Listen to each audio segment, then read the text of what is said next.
Welcome to Oscar Sunday. I'm Austin Johnson. I'm Connor Eyzaguirre. And today we're going to be talking about Jurassic Park, one of our favorite 90s films. It was nominated for 3 Oscars at the 66th Academy Awards. It won all three: Best Sound, Best Sound Effects Editing, and Best Visual Effects. The new film is out now, Dominion. So go check that out if you can. I know you literally just got out of it. So what'd you think? I liked it. I know a lot of critics across the world are condemning this for being like bloated, for being aimless. And I'm like, it is the sixth dinosaur centric adventure movie. What were you expecting? Like, as we talked, Caleb and I talked about it in our Beyond the Bed on Jurassic Park 3. Nothing's going to live up to Jurassic Park. It's such a great, perfect movie. So all of these follow-ups can do is try to be the best Jurassic Park sequel. And I think Dominion succeeded. I enjoyed it. I gave it an 8. There it is. I like that. Good to hear. These movies, yeah, like there's a reason Jurassic Park is so special because it goes above and beyond the first one. From there on out, they're just fun. They're just supposed to be fun movies about dinos, and that's why the first one is what it is, because it's a really good story, really engaging performances, and has some of the most advanced special effects and animatronics of all time. So yeah, that's kind of why we're bringing it here to Oscar Sunday. Oh, we've covered this film on Filmgazm, I believe. You and Caleb, not that long ago, but yeah. I've never been able to really talk about it on a show, and I'm with both you and Caleb. It's a 10 out of 10 type movie that I just adore. The way I see it, there are certain films that if we have the opportunity to overlap them on these shows, I think we should take them, because that means it's a very special movie. If we can talk about the same movie with a completely different vibe, I think that's worth going above and beyond. I think it's worth sparing no expense. Well said, Mr. Hammond. Yeah, I agree with you. I think it's great. If you could, just for the listeners, if you could, because I haven't seen the new one, give us a quick ranking of all of them. Obviously, Jurassic Park's number one. What's kind of like, what are your favorites after that? Okay. Part two. All right. Number one, Jurassic Park. Number two, probably The Lost World. I do like that movie. I know a lot of people don't, but I think it's cool.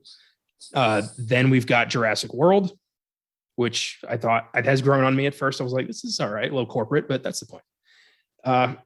Then it's Dominion. Okay. There are some things about this movie I really liked. Then it's Fallen Kingdom, and then nobody likes Jurassic Park 3. I like Jurassic Park 3. Because it's good, because it's the first movie I watched with Willow in my hands at the hospital. And it was just like, oh, this movie sucks, but this is great. And it's one of those crazy movies where it's like, it's so obvious they had no idea where they were going, while the movie's happening. Yeah. And William H. Macy is like so off his rocker in that movie. I have it has like a special place in my heart. I know it's bad, but I kind of love it. I thought you were going to say specifically because William H. Macy. I'm like, oh, of course. But yeah, it's not terrible. It's just clearly like, as we covered in Beyond the Bad, there was no script going in. Nobody knew what the hell they were doing. The CGI looks pretty weak. They killed the T-Rex within 5 minutes. Like, there's a lot that movie has going against it, but I don't think any of the Jurassic Park movies are bad. Yeah. They're all. I always have fun. And that's kind of the goal with watching movies, right? It's to be entertained, have fun. Sometimes it's to learn, sometimes it's to expand your horizons, but most of all, you want to have some fun and take something away from it. Yeah, but Jurassic Park, it's not even really like the other movies are in a category outside of Jurassic Park. This movie's very special. It was Steven Spielberg, obviously one of his best movies, I'd say. Probably my second favorite or third. I don't know. I really, really, love Jaws. That's my favorite for sure. But I also love Raiders of the Lost Ark. And then I think Jurassic Park, that's my top three in some order. He just outdoes himself again, like over and over throughout the 70s, 80s, and 90s. E.T. in 1982 was the highest grossing film for nearly 10 years.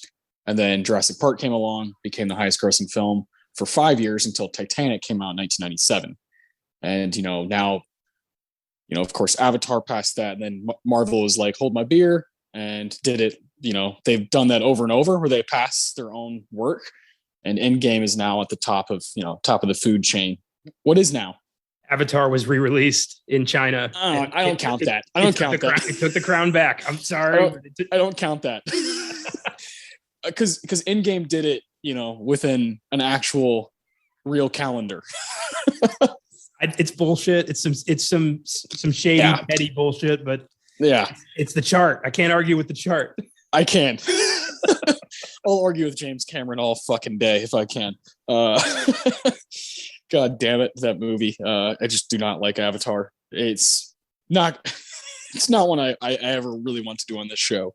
I'm not looking forward to 2, 3, and 4 of the sequels with that world. It's just not my place. But what is my place, and what I think is yours as well, is a lot of movies that kind of revolve around these categories: best sound effects editing, best visual effects, movies that are technically savvy and have a lot to give you as a viewer, especially when you see it on the big screen, which is why these Jurassic Park and World movies are so much fun, because they look amazing, they sound amazing, and that's always great. So of those 3 categories, I thought it'd be cool to hone in on visual effects. This category is very fascinating because the first Oscars ever, the first Oscars were in 1929, and this category was called Best Engineering Effects, because movies were quite a bit different at that time, and Wings won that award. Wings also won Best Picture, so it was kind of like the movie of that ceremony. And then after that, they moved on to the Special Effects Award in 1938. So there's about a 10-year gap where they don't really know what to do with this category. They're kind of confused on how do we properly spotlight films like this that are like trying to drive something other than just story and performances and writing. They're doing something different cinematically. So in 1938, a movie called Spawn of the North won the very first Special Effects Award. Not seen that movie, but I'm definitely interested in it. I was reading about it. It seems like it's one of those films that just is kind of like an outlier for its time. And then all the way until 1963, there's the Special Effects Award from there to 1963, and then they change it to Visual Effects, which is kind of what we're going to be talking about. And so I asked you, Connor, from 1963 to now, all the way from Cleopatra to Dune, what are your 5 favorite visual effects winners from the Oscars? And that doesn't really mean your 5 favorite movies within that, basically a 60-year frame, because there's a lot. There's some amazing films here. And if I were picking my 5 favorite, it would probably look a lot different than my list that I have here. But I asked you, and I asked myself to look in the mirror and figure out what moves you visually from these movies and why, and what is it about them. So we've both prepared a top 5 visual effects winners from the Oscars. I'm excited to kind of go through these. As you go through yours, I'll name what movies it beat, what year, and all that kind of jazz. Cool. But I'm very curious to see what you have, because we both have a lot of personal favorites from this category that have won. And, I'll be the first to say that I appreciate this category more than the next guy. I think it's a really important one. There's movies like Poltergeist that have been nominated for this, movies that Ghostbusters was nominated, Predator, Die Hard, Back to the Future Part 2, some movies that are amazing. I'm trying to name no winners so I don't step on anybody's toes. There's some amazing movies in this category, and I think it's good to spotlight it, especially with a movie like Jurassic Park, where it's really ahead of its time in that category. So I'll let you kind of take the floor, talk about visual effects a bit if you want, and start with your number 5. Okay. I do want to address something real quick. Yeah, of course. Star Wars is not in my top 5. Okay. And the reason it's not in my top 5, I have never seen the version of Star Wars that won that award. Okay. I have only seen the George Lucas redone, super epic, modernized Star Wars, not the 1977 original cut that won this award. So I have no idea if the visual effects of Star Wars hold up. So I didn't want to be biased. I cut that out of my consideration, and I have 5 films that aren't Star Wars. Okay. Well, obviously it's not mine because I just kind of Yeah, you just don't like Star Wars. I just kind of skimmed across it. No, Star Wars is, is a total game changer. I haven't really gotten close with it or seen it enough times to be like, oh, this is why I appreciate it as a fan. Well, Star Wars Empire and Jedi all won this award, but Yes. they've been revamped to hell to the point where they're kind of unrecognizable from their original version. So I don't know. I doubt I'll ever know. Those versions are almost lost to time now. They're in a vault somewhere. So who knows? My number 5 is 1996's Independence Day. Ooh, okay. Very nice. This, despite the kind of, Will Smith blockade everyone's kind of taken lately, I still plan on watching this on July 4th. I do it every year. I think the visual effects in this movie are absolutely stunning. The ships, the design of the interior of the mothership, the city destruction, the dogfights. Holy shit, does this hold up? They look amazing now, and it's because they use mostly practical effects. A lot. That's going to be a theme going throughout my 5 is practicality over CGI. I very much value that, except for a couple of these where I'm like, that's good CGI. Yeah, that looks dope. But Independence Day is a classic of sci-fi action. It's so fun. And I still think it looks amazing. So longevity is a big thing for me. Like, does it still look good now? For sure. I think that's the most important. And you can look through some of these movies, especially in the 70s, 80s, 90s, where they had to use certain practicality. And one movie that I can't believe didn't win this award would be The Thing. Oh, I got it wasn't up for it. Yeah, it wasn't even up. I mean, E.T. won that year. Good, yeah. Beat Blade Runner and Poltergeist. But The Thing is like so revolutionary and totally deserves to be on our list. I think if we could do any movies, as far as visual effects and what they're using with that monster. I like knowing that one day down the road we could do Poltergeist on here. Oh yeah. I would love to do Poltergeist on this show. Love that movie, and yeah, Blade Runner and E.T. and Poltergeist is a really cool group of movies to kind of talk about from that year. So, okay, Independence Day. I wasn't expecting that. I know you're a fan, and I haven't seen it in quite some time. So maybe I'll give it another whirl on Independence Day on July 4th. It beat Dragonheart and Twister, and I'd say it should have won. I haven't seen either of those films. I've seen some clips from Dragonheart, and I'm like, this doesn't look that great. This looks like a screensaver. Yeah, Twister's cool. Twister's got some cool shit going on, but Dragonheart, not really my cup of tea there. I went mostly practical. I got a couple of movies there. I'm just like, that just looks fucking cool as shit. Computers are amazing. And my first one would be one where I believe that to be true. It's Blade Runner 2049 from 2017. This is the newest movie I have on my list for sure. I love this one. It was kind of down to Blade Runner or Dune for me for this 5th spot. Dune looks absolutely ridiculous, and I can't believe that we can do that as human beings. We can make something look that amazing. But for me, Blade Runner 2049, seeing that in theaters was just like a spiritual experience almost. I love the film itself, but I mostly love what they did to the cities, that were going through, the kind of alleyways and streets that Ryan Gosling is walking through just look fucking unbelievable. And I like Ana de Armas, the way she's kind of got this weird thing going on where it's quite literally nothing I've ever seen in my life. And I think Denis Villeneuve, obviously as a director, is someone who likes to press that envelope. But the guys that are in charge of visual effects for that movie are John Nelson, Gerd Nefzer, Paul Lambert, and Richard Hoover. And they won. They beat Guardians of the Galaxy 2, Kong Skull Island, which I think looks fucking awesome, Star Wars The Last Jedi, and War for the Planet of the Apes. That's a badass group of movies. Those movies all look so fucking cool. I don't love The Last Jedi, but I like the other movies, and they all just show how far we've come and what we're capable of when it comes to CGI and good acting, good storytelling. So yeah, I love Blade Runner. I can't believe it's also Deakins' first, first win for cinematography. And I think that goes hand in hand with what these guys are doing with the visual effects of just kind of the illusion that Blade Runner is, especially 2049. I'm not a huge fan of the first one, but I really, really liked the new one. It's I've never been in the Blade Runner camp. I've seen both films. The new one is visually stunning. I get it.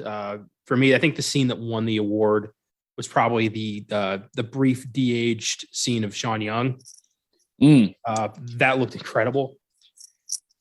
However, War for the Planet of the Apes was robbed. The movie looks so badass. Yeah. But yeah, I had a feeling this was going to pop up. Yeah, it's the newest one I have. I'm kind of all over the board here, but there's some movies that I had to cut out that, goddamn, I love. Movies that we've even talked about on this show. So this is probably the toughest list I've made. This one and the the score winners that we did. I believe that was on our Wizard of Oz episode. In fact, that was so difficult, and it really challenges you to not just pick like your favorites, but your favorite effort from that category. And so like Blade Runner 2049 is probably not even one of my 10 favorite movies that are represented here, but on visual effects front, I just can't deny how much it blew me away. Yeah, I get it, man. I had the same difficulty. I was actually surprised to see how many of my favorite movies won this award. I was like, shit, where do I draw the line here? Yeah. I really had to convince myself, like, you're not talking about the movie, you're talking about the visual effects. So don't even think like that. And my number 4 is Pirates of the Caribbean: Dead Man's Chest. Oh, I almost had this. This movie has some of the most impeccable, ageless CGI I have ever seen. I don't know what was going on in that movie, but Davy Jones still looks amazing. All this time, what 16 years later? Yeah. Unreal. There are movies that came out last year that look dated. Yeah. But to have that kind of longevity on it and to make a fully CGI character like that, whose menace and, charm and wit all come out of Bill Nighy's performance, but the CGI is crucial to making Davy Jones work as a character. And they pulled it off like amazingly. Everything about him looks and feels real. And then, of course, you've also got like the epic scenes with the Kraken and, the fish people. It looks amazing still to this day. And I'm continuously impressed by that every time I watch this movie. Great pick. This is awesome. This movie beat Poseidon and Superman Returns. Yeah, like hands down. Dead Man's Chest. Fuck both those movies. They both suck. That's just like not even close. Dead Man's Chest, man. I know Curse of the Black Pearl is great. It's the first one, but I've always thought Dead Man's Chest is like maybe better. It's so damn good. And Davy Jones is a big reason why. How cool he looks. How frightening some of those crew members are on his ship on the Flying Dutchman. Like, fuck me, man. I love that movie. Just his introduction from, fish people swarming in, killing, like grabbing the survivors, the Hans Zimmer score as the captain comes aboard the ship, and you're just like, oh shit. And he just has this air of like, do not fuck with this guy. This is the god of the ocean right here. And oh my God. Yeah. Dead Man's Chest and At World's End. I always watch those two back to back. If I'm going to watch Dead Man's Chest, I immediately am like, well, I might as well finish off the story here. How do you not? Yeah, I love going into that world. Also, Parts of the Caribbean, one of the best quotes from Jurassic Park is when Jeff Goldblum's like, well, at Disneyland, if you go on the Pirates of the Caribbean ride, the attractions don't try to kill you. It's so good. It's such a brilliant bit, because I've been to Disneyland and I've been on that fucking Disney World, that fucking ride, the Pirates of the Caribbean ride, and it's fun and all, but it's not like the movies. That's a great pick. This is right outside my 5. I wrote that one down initially, And then I kind of thought about it more, and I was like, man, this is just hard. I feel like my list would be different if you asked me tomorrow. I know.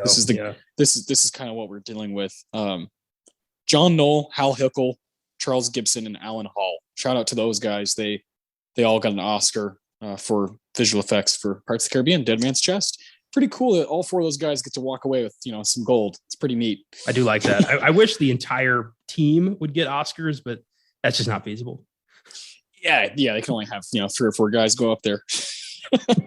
All right, I like that. I like where this is going. Independence Day and Dead Man's Chest, and I've got Blade Runner 2049. My number 4 is a movie I feel like I haven't been able to shed some light on very much on this show. Not really sure why, but Life of Pi is my number 4. From 2012. I think a lot of the visual stuff gets overshadowed by that they use real animals in this movie, but there's also very much CGI in play. My favorite thing about Life of Pi is not so much the animals, but it's how they captured our main character Pi in the boat. And so what they did with this, I watched this little documentary on YouTube. This is a long time ago. I've read the book by Jan Martel, and I'm really into that movie. I remember seeing it in theaters, and I've just been into it for the past. It's 10 years old now, which is crazy. It still looks amazing. What they did to capture the moments, because we're in the boat a lot with Pi, right? With these different animals, and slowly but surely it becomes him and the tiger, right? Him and Benjamin Paca, and what they did to get that boat is they had a giant tank that they built that was at like an abandoned building essentially, and there's 1.7 million gallons of water that they use. So there's it's essentially like an arena of water, like the Truman Show almost. and that's how they did it. And the cinematographer was like, I want to build a skylight essentially to allow natural light to come in so that it looks like the sun's actually coming down on us. He's like, we need that for the movie. And so that's what Ang Lee was like, okay, let's do it. And the lengths that they went to make sure that this movie looks the way it does is fucking nuts. Like, it took years. So Ang Lee is like, okay, well, I need this money. I need over 100 million for the budget to, make this, I gotta have, at some points I have to have a real, tiger.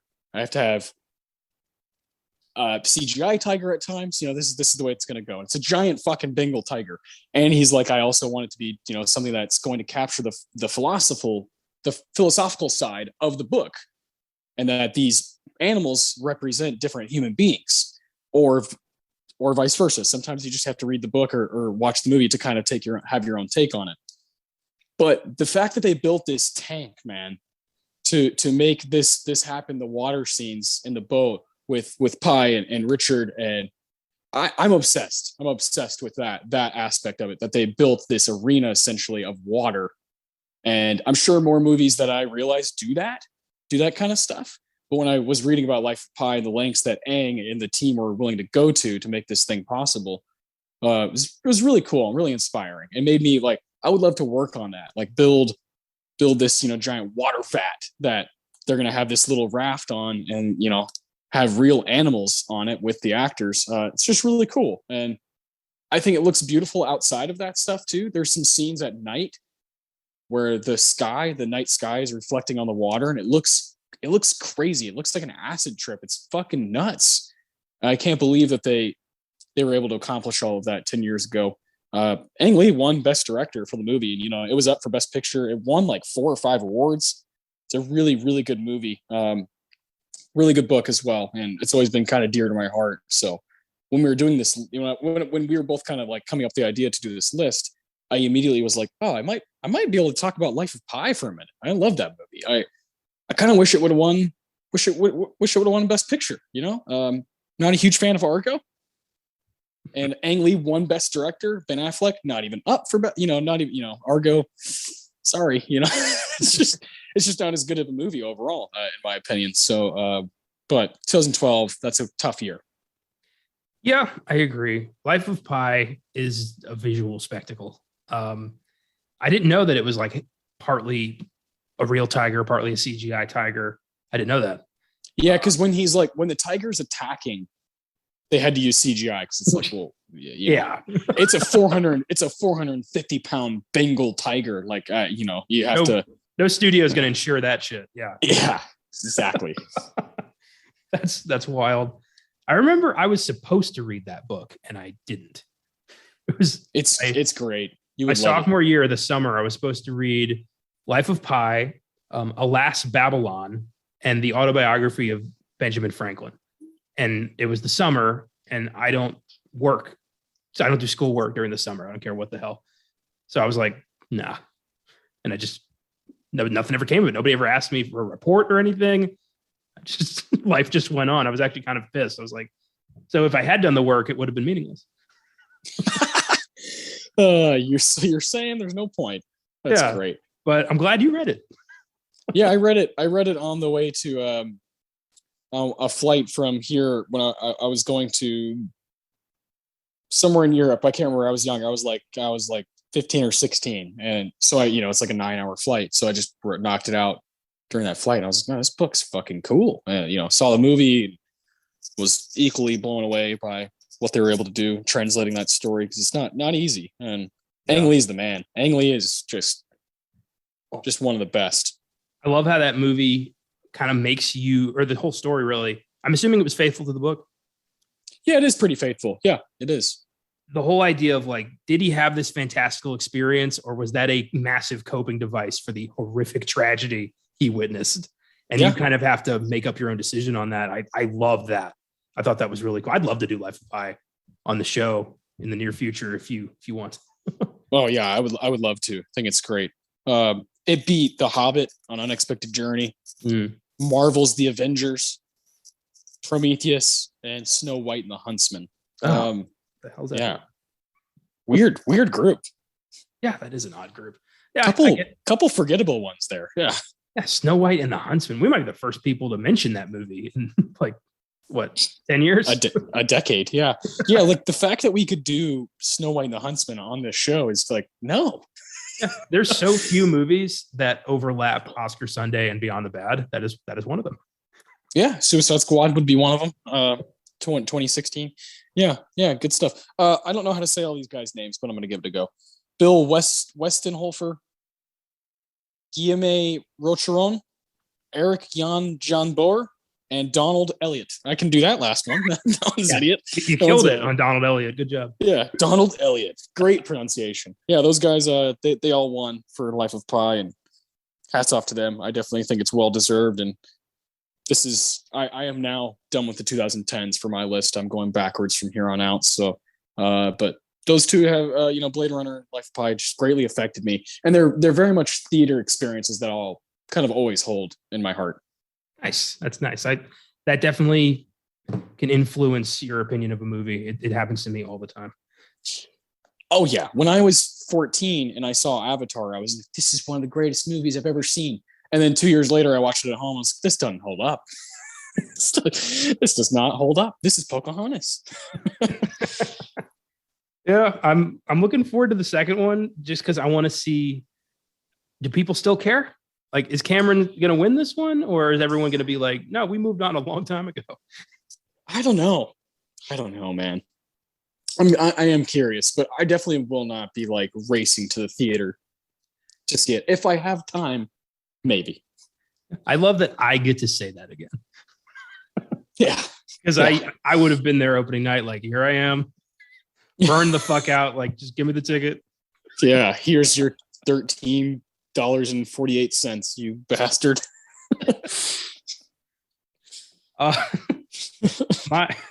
My top three are constantly shifting.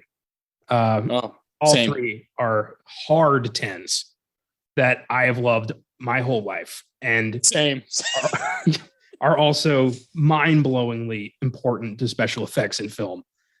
So take it with a grain of salt. This is what I'm feeling today. Tomorrow, it could be completely different, but this is what it is today. Number 3 is Terminator 2, Judgment Day. I figured that was coming. Yeah. Jesus Christ. Maybe the greatest sci-fi sequel of all time. Probably. Yeah.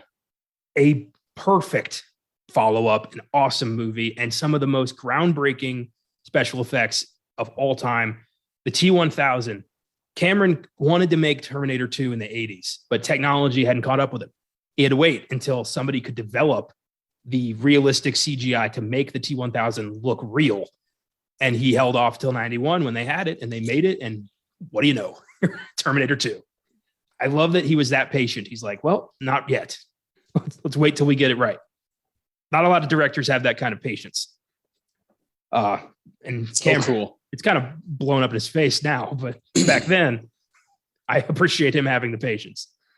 And yeah, the T-1000 still looks incredible. I am amazed at how well that has aged. Yeah, what a movie. We've talked about this recently on episode 100. T2 comes up a lot. Yeah, it does that. It's better than the first one, and so it's definitely the best sequel. Maybe not just sci-fi. Maybe one of the best sequels, just period. Have to really look at that, really kind of figure out what the rules are of like straight up sequel. But T2 is spectacular. It beat Backdraft and Hook. What a crazy group. And here's a fun fact. Dennis Muren, who's kind of the head of visual effects for T2, has won 8 of these bad boys. 8. He's got the most. The next up is Gordon Jennings and Ken Ralston, both with 5. 8. He's the top dog. He's the Walt Disney of visual effects. And that's 8 awards from 1963 to now. That's a damn good batting average. And I don't want to name them all because I don't want to, again, step on these, because he has worked on some straight up classics, including T2. So yeah, this is a great pick. I figured it'd be coming at some point because I know you adore it. It's a movie we've got to put on this show at some point. I just don't know how to do that. Should we do Terminator on, do a Terminator week at some point? Just for the fun of it? We totally could. T1 on Filmgazm, T2 on Oscar Sunday, and Genesis on Beyond the Bad. That would be a kick-ass week. That would be a lot of fun. I would have a blast with that. So yeah, maybe we'll try to work that out. Maybe on a week where there's not much going on and we're just kind of fucking around. We'll be able to do that. That'd be great. That would be fun. All right, so here we go. Yeah, this is my top 3 are also 10s that I just love, that I also find to be totally groundbreaking. So my number 3 is The Matrix from 1999. This is one of those that just looks fucking cool. This, it's one of those popcorny experiences where you watch it and you're just kind of I have no idea how that works, but I'm in. I'm totally in. All the green numbers flying down. I'm down with it. It's totally fine. And I wanted to have one of those on my list where I feel like I have no idea how they do these things. The work that goes into it to combine, fucking the crazy shit that Keanu Reeves and Lawrence Fishburne are doing, as far as martial arts with special effects and visual effects and CGI in 1999. This movie looks better than all of its sequels, and that's crazy. That's fucking nuts for it to just kind of be a trendsetter. And I've said before that I think movies have tried to copy what this is going for, plot wise and look wise, for the past 20 years. They've been trying to emulate it. It's not happening. This is one of the tent poles of a movie looking fucking cool. And I adore it. It beat Star Wars Episode 1, The Phantom Menace, and Stuart Little. I mean, come on, no chance. This is easy money. Stuart Little, okay. John Gaeta, Yannick Sirs, Steve Courtley, and John Thumb. Those are the guys who won the gold for The Matrix, and I knew I had to have it on here. It was one of those that I immediately was like, okay, that's a visual effects winner. That's on my brain. The Matrix has been brought up so many times on this show, and we will keep bringing it up. No, real quick. Whenever I watch Stuart Little, I always feel bad for the other kids at the orphanage when the parents choose a fucking mouse over them. Yeah. Yeah. But it's a weird movie. It's very weird. What is up with 90s and 2000s kids movies? The Country Bears is so fucking weird. There's these giant bears that are just these country stars, and people are just okay with it. They're okay with a giant 2-ton bear playing the fiddle. Okay. Why is that accepted? Why is it okay that a mouse, like you said, gets picked over a real human child? A mouse that sounds like a 35-year-old Michael J. Fox. Like, this is not a child. This is like a man mouse. So weird. There's a cat mafia. It's such a strange film. But The Matrix is a classic. Yeah. And it's visually stunning. Everything in that movie had to work perfectly for that whole movie to work perfectly. Because if you combining, philosophy and sci-fi and trench coats and green tint and Windows 95 and sunglasses, and all of it works, that's incredible. I marvel about that especially since we see that it does not work if you do it 3 more times. Yeah. So, yeah. I think my favorite bit is when like Agent Smith, and they put the bug in his stomach. It's like, oh my God, that scene looks fucking great. And I still just kind of like shiver when I see it now. God, I love this movie. We have to redo it. So we did it a couple years ago, it feels like, or even longer, 2.5 years ago, I think. And we just did. I just don't think we were ready, to be honest with you. Not even that. Like we're always ready to talk about The Matrix, but it feels like it would be good to bring it to this show so we can give it awards. We can talk about its categories, talk about what it means cinematically. Have this kind of conversation just for longer. Yeah, I agree 100%. It's a couple movies we did on Filmgazm that I wish we hadn't done the way we did them. So we got to do that again. We didn't know, man. We didn't know. And there's movies we've done on this show in the first 20 episodes or so where I'm like, I want that back. Give it back to me so we can do it again properly. Especially those Best Picture winners that we covered for the first 20 episodes. Like, I want to do a Best Picture showdown, and we are going to do that. We're going to redo them one day. So there's no reason to not try to master what you've done before. Yeah, exactly. We're constantly learning because we're never going to be experts because that doesn't exist. Correct. Yeah, you can always do better, always get better. Anyways, that's my number 3. I'm curious here. Are we going to have any overlap? What's your number 2? My number 2 is the only time, probably ever, that Disney and Warner Brothers worked together. 1988's Who Framed Roger Rabbit? Yes. Okay. I don't think we're going to have overlap, but that's great. This 1988, having cartoons and live action human beings act together in a seamless fashion, unheard of. I mean, it had been done, but it had never been done this good. Yeah. I mean, you had Mary Poppins and other movies with racist overtones I don't want to talk about again. Yeah. But Roger Rabbit is a murder mystery that's kind of a kid's movie at times, but overall really kind of a dark whodunit thriller. It's almost like it's Chinatown with cartoon rabbits. And it's really cool. And Christopher Lloyd plays one of my favorite movie villains ever in Judge Doom, who later becomes a toon. And the visual effects on him are creepy as fuck. It's really remarkable. Just, stuff going on in the background has nothing to do with the plot, but just adds to the tone and feel of the movie, makes it look more real. And it still looks amazing. That's a big part of it. Like, this movie has aged incredibly well. It is so much fun. It's hilarious. And you can never really tell where the line, I keep looking for the wire, what's he really holding? But you never see it because they did this so perfectly.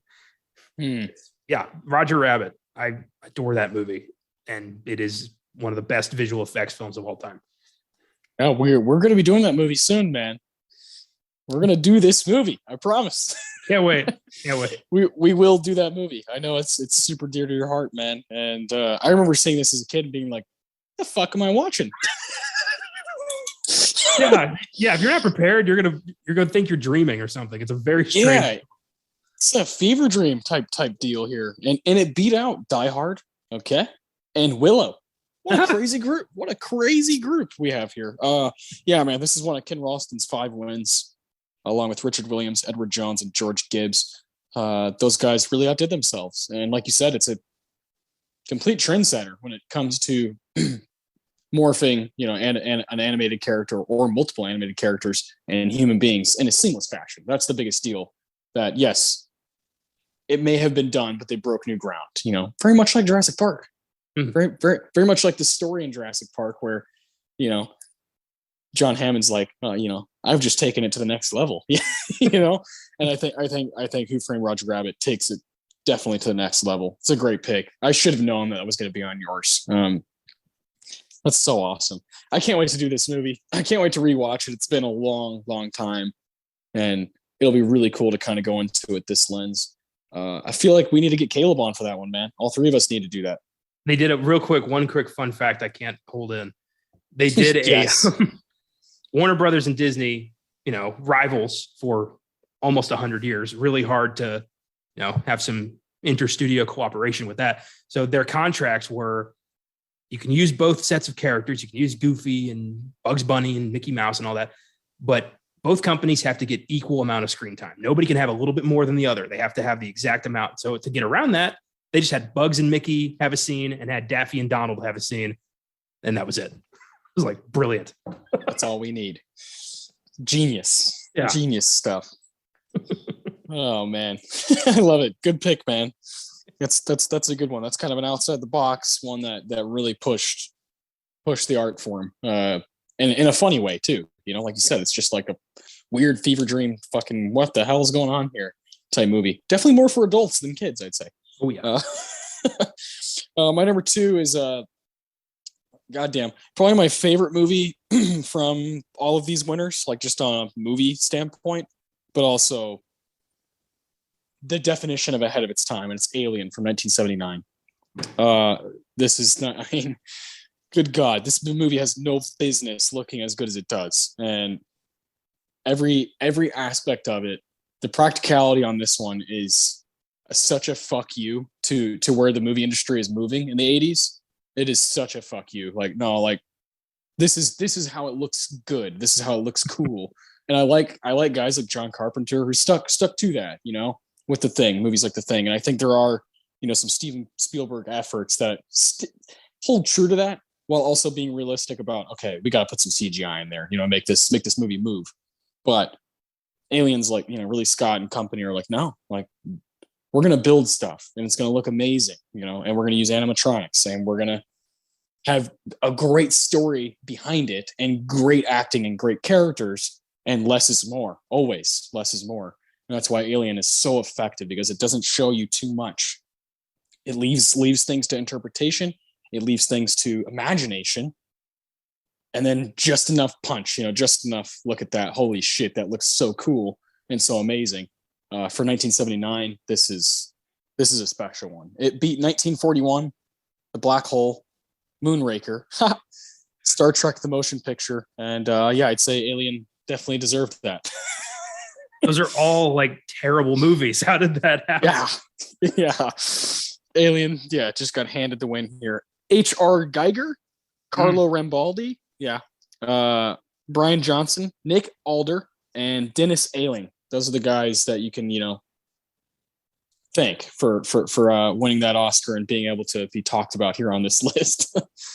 I love that Geiger or Giger, however you say it, like literally had I've never known how to say it. I've heard it several ways, but he had like a fucking terrifying nightmare, woke up and drew the alien. Like that is fright. That thing came from the bowels of hell. Like so cool. Amazing.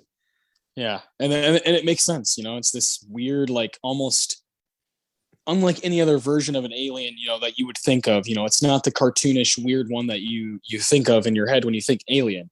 Yeah. It is definitely a singular experience that someone drew and came up with, and that's what you get. It's really cool.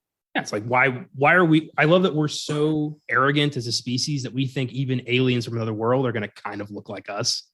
Yeah. Like, why would they look like us? They would look like monsters of our darkest nightmares, of composed of appendages we can't even fathom. Like they would, nest in our bodies, use us as fucking, like, what's the term? Incubators. And it's just, it's perfect because it's so out of nowhere and just insane that you're just like, you're glued. It's brilliant. Alien is one of the greatest films of all time. Yeah, it's stellar. It's an amazing flick. And I'm with you. Like my 1, 2, and 3 are just kind of like, take your pick type thing. So I threw it as number 2, but it might be the most impressive and most important, along with, I think, Star Wars list of just being just so fucking important to like what we see today in movies. I think 2001: A Space Odyssey is kind of in that category of like, wow, like these guys were really trying to do something that nobody else was doing in their time, and that's special.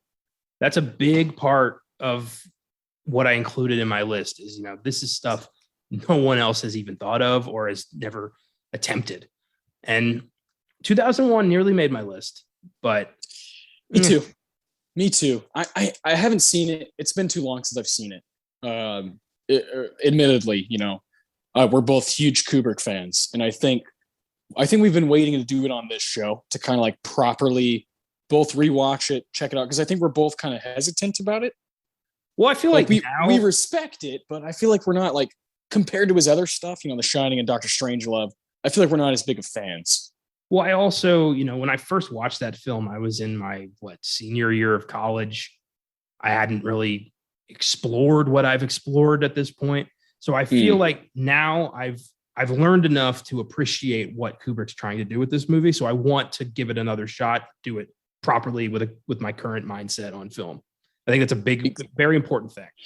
Yeah, exactly. I think it is a movie that you should do over 100 episodes in on a podcast. It's one of those, I think there's movies we've done in the past that we should have waited maybe a little longer to like really gather some data and some more thoughts and experiences with watching movies. And so, yeah, we've both seen it. And maybe 2 years from now, it would be on this list. Who knows? Yeah. Who knows? Yeah. Very cool. No idea what your number 1 is. I'm trying to think. I'm like, It's obvious when you really think about it. But I'm the same boat for you, man. It's kind of cheating, but it is Jurassic Park. Me too. That's my number 1. All right, way to go. Why that's not cheating? It's perfect. Way to go. Beautiful. That's beautiful. How could it not be? I mean, what this movie had to accomplish. No one had ever done dinosaurs like this before. They had to create entirely new software to do like CGI mixed with animatronics that still looks astonishing. This still has the best visually stunning dinosaurs of the entire franchise, including the one I just fucking saw. It's perfect. It's one of the most important films in visual effects ever. Maybe the most important. Yeah, I think it is. I think it is. I think it is one of those. What's the word? It's almost scary because when you do that, it really resembles like the story in the movie itself, which I think is so fascinating about Jurassic Park. Is it's scary when you go to this kind of a place creatively, and you go to a place like this with movies specifically. It's gonna change everything. Everything's going to change after that, and like you can't go backwards now. Now CGI is one of the biggest. Has one of the biggest strangleholds on movies, and it just does. So much of the shit we see in theaters just like would not be possible without CGI. There's no fucking way you could do it without green screen CGI. There's no way. And Jurassic Park combines kind of the old and new. It combines Steven Spielberg's kind of gritty, let's build something, let's make this T-Rex look like it's popping out at you, not like it's on a screen, but it's popping out at you without 3D. Let's make, the Brachiosaurus look like you can touch it, like look like it has texture on its skin that you can touch because part of it is a robot. And then there's moments where you're like, oh man, this looks so amazing because it's computer generated stuff, but like you have to kind of take that. You have to like give and take as a movie fan. You kind of like. Yeah, he might be against CGI, but look what it's done for us, you know? And then I also understand the other side of the line where it's like, fuck computers. It should be about storytelling and acting and performances and practicality. I totally get it. Yeah. But Jurassic Park is number one for me because it's that middle ground where it's like, it's 30 years after we figure out, you know, this is the in 1963 is when this category properly starts, visual effects. And then 30 years later, Jurassic Park wins the award. And now we're 30 years after Jurassic Park. So it's like this middle ground of look what we've kind of gathered and what we can do, and look what we're about to do. And I think Jurassic Park is that line. I think it was Jaws, and then it was Jurassic Park, and so Spielberg, you motherfucker. That's great. Yeah, it is a kind of nexus point in filmmaking of like we've come this far, and now, like to quote Andy Dufresne, we're willing to go a little further. Yeah. It's really, I never thought of it like that, but that's fucking brilliant. Yeah, it is. It's the movie that represents everything. Pretty cool, man. Yeah. Wow. And how many times does Sam Neill or Laura Dern or Jeff Goldblum say that to us about the park, about the theme park? It's like, man, Spielberg is just like such a fucking genius. And probably, in my opinion, the most important American filmmaker of all time. And it's movies like this that prove that and do that for his, you know, for his resume. So yeah, I've always adored this movie. And I mean, now I think I like it more now than I did as a kid, which is really, really special because I loved it as a kid. Same, man, same. I was watching, I know this comes up a lot, but it was so impactful to me as a kid. Bravo's 100 Scariest Movie Moments. And Jurassic Park was like number, I think it was 93 actually, which is kind of funny. That's great. It was the Raptor kitchen scene, but Stan Winston was there talking about how he developed the dinosaurs. And he said the coolest thing. He said, my team did not make scary dinosaurs. We made real dinosaurs. Oh, I'm like, fuck yeah, you did, Stan. Yeah. Balls. Yeah. Like he knows exactly how good he is. Yeah. He's flexing. I love that. Yeah. And this is the team right here. Stan Winston's a genius. Phil Tippett, Michael Lantieri, sorry, and Dennis Muren, the guy who's got 8 of these bad boys. So Dennis Muren did Terminator 2, did Inner Space. Oh yeah. Yeah, I mean, yeah, he's got 8 of these, so it's just kind of like he just pops up here and there, and you're like, oh god, this guy must be pretty special. Where else is he? I think he worked on one of the Indiana Jones films, which is crazy. I thought you'd have Raiders of the Lost Ark on your list somewhere. Let me explain that. All right, I love Raiders to death. It is such an awesome movie. I do not think the visual effects have aged particularly well in certain scenes. Okay. Especially the ending, I can tell Belloc is a doll when he blows up. And that kept it off the top 5, but it's in the top 10. And Raiders is still a 10 movie to me. I love it to death. Yeah. That's not what we're talking about today. No, it's not. But goddamn, Dennis worked on Temple of Doom. And he worked on Return of the Jedi. Jesus Christ. And yeah, I like, what more do you want from somebody? The Abyss, which also won 1989. I have not seen The Abyss. I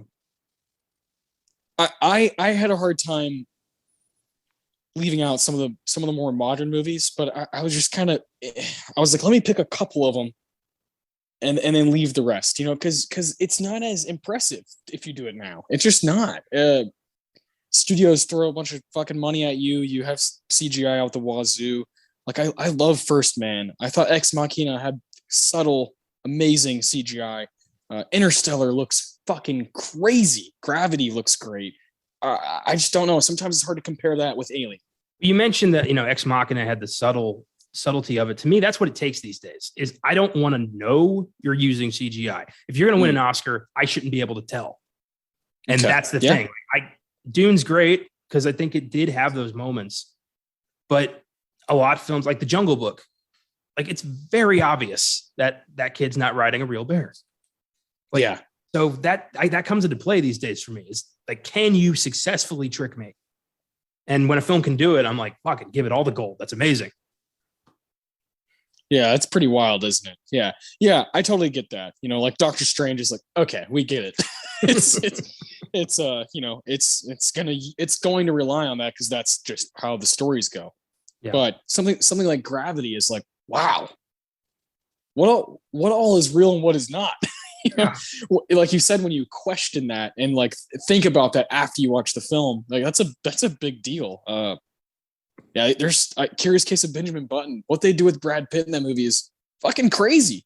Yeah. And is not CGI isn't huge in that movie or huge in that story, but it's used just enough to kind of make you wonder about that craft. Sometimes it doesn't need to be lightsaber fights and interstellar battles and Thanos. Sometimes it just needs to be a few wrinkles that you don't notice.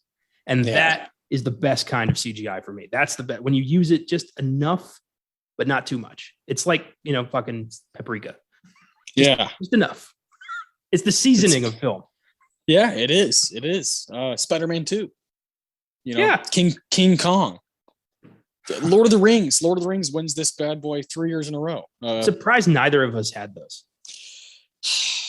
I almost did Two Towers just because the Helm's Deep scene is like, fuck you. It's just like a major fuck you. Like, look what we did in 2002. And, really they filmed in 2000, 2000, like these movies were done by the time they all came out.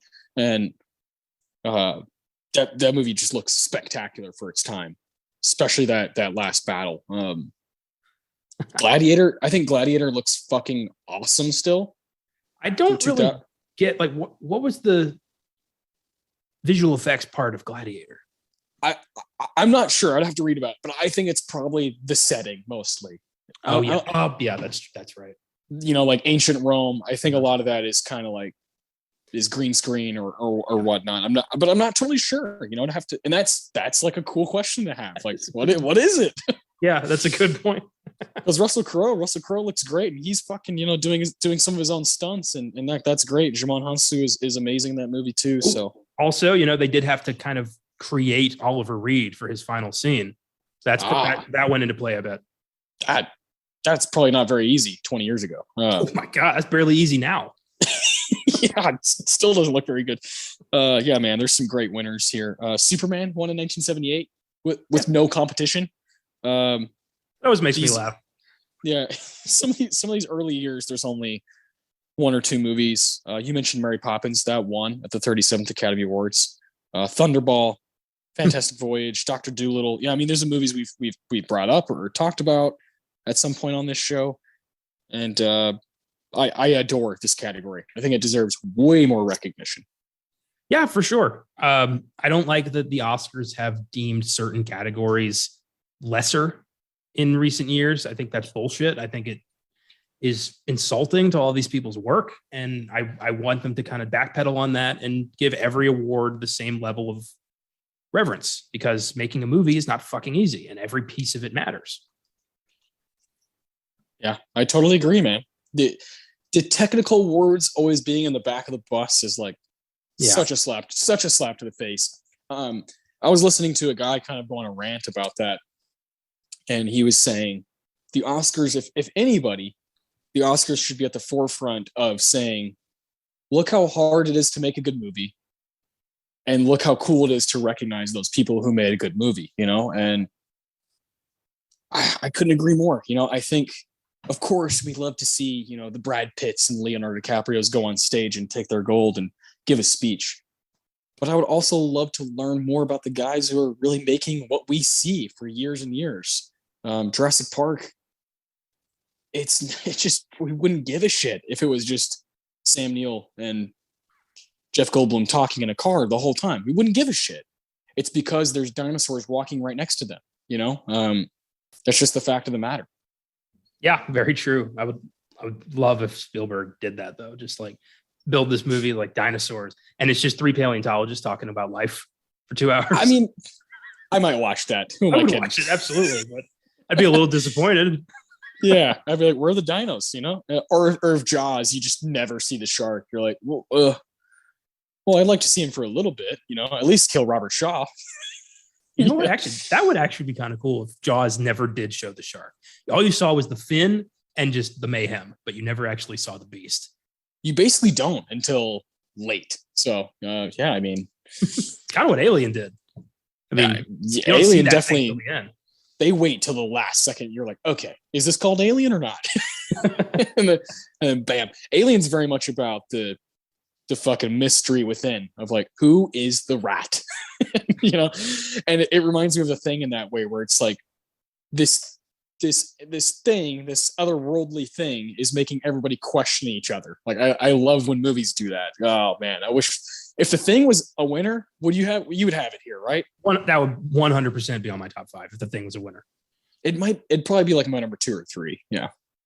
Yeah, that film's dedication to visual effects and makeup, unrivaled in horror, man. I mean, it's amazing. Yeah, just fucking breathtaking.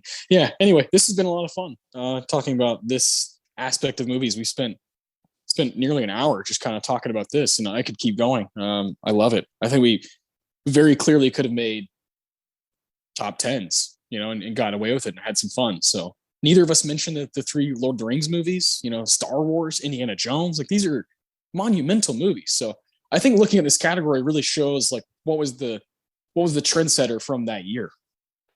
Yeah, absolutely. I wanted films that represented the evolution of visual effects, not just, you know, look what we did now, but like, look what we could do. And that's important to me when it comes to this kind of category. Beautiful. Well, I think both of us having Jurassic Park as number 1 is a great way to just kind of move into the next segment here. We're going to give awards out to Jurassic Park. And then we'll look at the 66th Academy Awards for some fun later on. Here we go, man. This is going to be a blast. We have the Quentin Tarantino Award for the best quote. Lots of good stuff here. I had such a hard time like choosing comedy or serious. We have the Ennio Morricone Award for, I mean, we haven't even mentioned John Williams yet. One of the most iconic scores of all time. I still haven't really decided. I have 3 songs written down, 3 pieces of the score, and so I'll have to just make a decision on the fly. We have the Philip Seymour Hoffman Award for the best performance of the movie, which is actually tougher than I realized as I sat down and realized there's about 7 people that are awesome in this movie, including fucking Wayne Knight.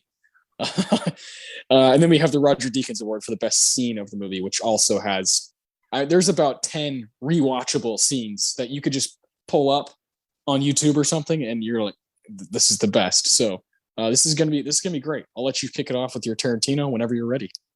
This was very hard. I had a couple written down. One that I didn't write down. I always love this. It's when we first meet Nedry and Dodson shows up and he's like, "Don't use my name." And Nedry just goes, "Dodson, we got Dodson here." Like, no one cares. I always love that. That was nice hat. Yeah. Yeah. What are you, a secret agent? Dodson. Don't get cheap on me, Dodson. I love that. Make some paper as breakfast. Yeah. There was that, and then I'm also in the park when they're on the tour, and Malcolm talks into the camera. Is like, "You do plan to have dinosaurs on your dinosaur park, like eventually?" But I had to go with just Goldblum has some incredible speeches in this film, and yes. I went with one of his speeches. Okay. It's when they're at the round table after they've seen the dinosaurs, and they're talking about the implications of this technology. And Malcolm says, "If I may, I'll tell you the problem with the scientific power that you're using here. It didn't require any discipline to attain it. You read what others had done and you took the next step. You didn't earn the knowledge for yourselves, so you don't take any responsibility for it. You stood on the shoulders of geniuses to accomplish something as fast as you could. And before you even knew what you had, you patented it and packaged it and slapped it on a plastic lunchbox. And now you're selling it. Your scientists were so preoccupied with it, whether or not they could, that they didn't stop to think if they should." That is the whole goddamn franchise right there. Is science thinking they're better than nature and having it blow up in their face 6 times. God, yeah, brilliant pick. I love that scene. I love how Hammond is like, the blood-sucking lawyer is the only one who agrees with me. Because he goes around the table and all the 3 of the ones that have brains, they're like, this is like very dangerous what you're doing and should probably not be done, even though it looks really cool. Yeah. And you're going to get people to pay thousands of dollars to come check it out. This is dangerous. This is fucked up. And God, I love that scene. I think that could be up for the Deakins. I really do. I think that is a philosophical, very adult debate about a movie that's really family oriented. And then for a moment, Spielberg always does that. He always is like, let's make sure it's still a mature film that people will still like, 20, 30, 40 years later because of those kind of endless, timeless philosophical debates between human beings. It's genius. Yeah, I love stories that deal with man trying to play God and how it never works. It always blows up and creates some monstrosity or some disaster. And nobody ever learns anything. That's the thing about Jurassic Park. No one fucking learns a thing. I love there's a quote in Lost World where Hammond's talking about Site B and sending a team there. And he's telling Malcolm, like, you see, we're not making the same mistakes. And Malcolm goes, no, you're making all new ones. Yeah. Nobody fucking learns a thing. It's incredible, man. Well, I have a couple as well. I don't ever do this. I always try to pick one, but one of them to me is a proper Tarantino that's quick and to the point, and then I have a longer one as well, or kind of like a bit of dialogue. But the one that makes me laugh the most always is, again, Jeff Goldblum is lights out in this. Ian Malcolm, he's like, there, look at this. See, I'm right again. Nobody could have predicted that Dr. Grant would suddenly just jump out of a moving vehicle. And then Dr. Sadler, Laura Dern, she's like, Alan? And then she gets out of the vehicle and he says, there's another example. See here, now I'm sitting by myself, talking to myself. That's the chaos theory. There's no way in hell that was in the script. Yeah, that was all Goldblum. Yeah. I love that bit though. I love when he's got the water and he puts it on her hand and he's like, see there? Yeah, it's tiny particles, the hairs on your on your arm. Jeff Goldblum is such like a good slimy guy in this movie. He's slimy, but I like him. I love one of my favorite moments of his is when they're in the helicopter and he's talking about what he does. And he tells Dr. Sattler right in front of Grant, like, Dr. Sattler, I refuse to believe that you are unfamiliar with the concept of attraction. Yeah. Smooth. Yeah. Brilliant stuff. And Hammond's like, I brought scientists and you brought a rock star. Oh, God. Wonderful. I love that bit. But my true Tarantino, the one that like really made me pause the movie and sit there and be like, wow, was the bit you brought up. And then another kind of similar type, debate between grown adults about what's really going on here. And you insert Henry Wu, one of the kind of head scientists here, one of the head researchers at Jurassic Park, who's just kind of a prick. Let's be honest. Yeah. John Hammond comes up and he sees a dinosaur hatching from its egg and he says, ooh, I've been present for the birth of every little creature on this island. Ian Malcolm says, surely not the only ones that are bred in the wild. Henry Wu, actually, they can't breed in the wild. Population control is one of our security precautions. There's no unauthorized breeding in Jurassic Park. Ian Malcolm, how do you know they can't breed? And then Henry says, well, because all the animals in Jurassic Park are female. We've engineered them that way. Ian Malcolm, but again, how do you know that they're all female? Does somebody go out into the park and pull up the dinosaur skirts? Henry says, no, we control their chromosomes. It's really not that difficult. All vertebrate embryos are inherently female anyway. They just require an extra hormone given at the right development stage to make them male. We simply deny them that. Then Laura Dern comes in and says, deny them that? Which I love. That's she has a couple subtle things like that are really cool. And then Ian says, John, the kind of control you're attempting simply is, it's not possible. If there's one thing that history of evolution has taught us, it's that life will not be contained. Life breaks free, it expands to new territories, and crashes through barriers, painfully, maybe even dangerously. But, well, there it is. John Hammond, there it is. And then Henry says, you're implying that a group composed entirely of female animals will breed? And then Ian Malcolm says, no, I'm simply saying that life finds a way. The quote of the film by far. Yeah. Well done. So good. Simply saying that life finds a way. And it's really cool when Grant admits that Malcolm's right later in the movie. The eggs, yeah.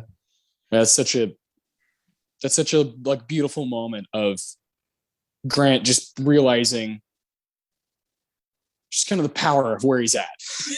You know, like, wow, this is incredible. It's not a dream. You know, this is real. But I love how Ian Malcolm the entire time is very aware of what's going on and very aware of just kind of the danger of it all. Yeah. The second he sees a dinosaur, he's like, this is wrong. We should not be doing this. No, this is fucked up. I also love the quote where Grant says, a T-Rex doesn't want to be fed. It wants to hunt. You can't suppress 65 million years, into right now. You can't do that. Like, it's impossible to do that. And I think some of those things are just like brilliant. And as time goes on, I think this movie will keep getting better because these are timeless debates. These are debates that could happen because of the amount of time that has been between dinosaurs and us. This movie will live forever. Yeah, I agree. That's one of the best parts about it.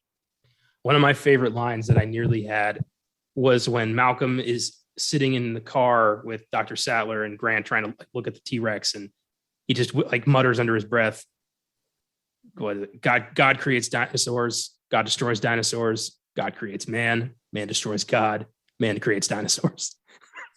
Yeah, and then what is Laura Dern's like? Dinosaurs eat man, woman inherits the earth. Yeah. They both look at her. Grant's got this like smile on his face, and Malcolm's a little worried. Yeah, like, what the fuck? She's something else, ain't she? He's like, you have no idea. Yeah, there's some great quotes in here. We could go on forever with we spared no expense is one of my favorite repeated lines in any movie ever. John Hammond says it about 30 times, and it's every time it makes me laugh. His whimsy and just this charm of like, look how cool this is, while everyone else is like, you arrogant bastard, this is so dangerous. And he's just like, but it's cool, it's a theme park.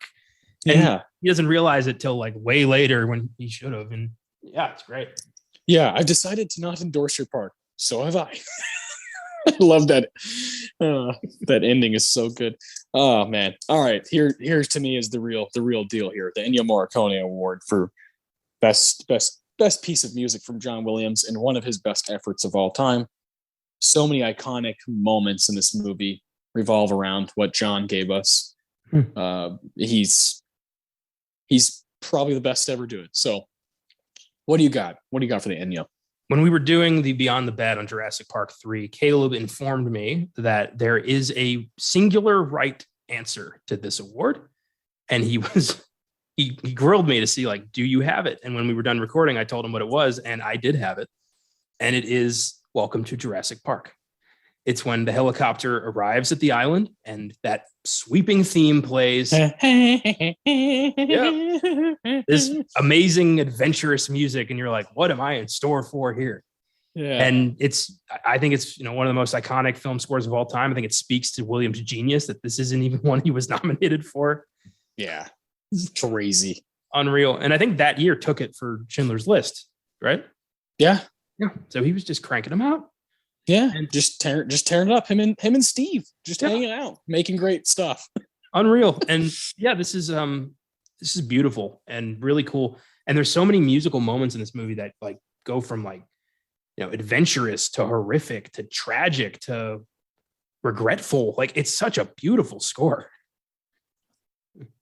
Yeah, I adore it. It's probably my, I don't know. I think it might be my favorite John Williams score. And I don't know. That's like, I can't tell that.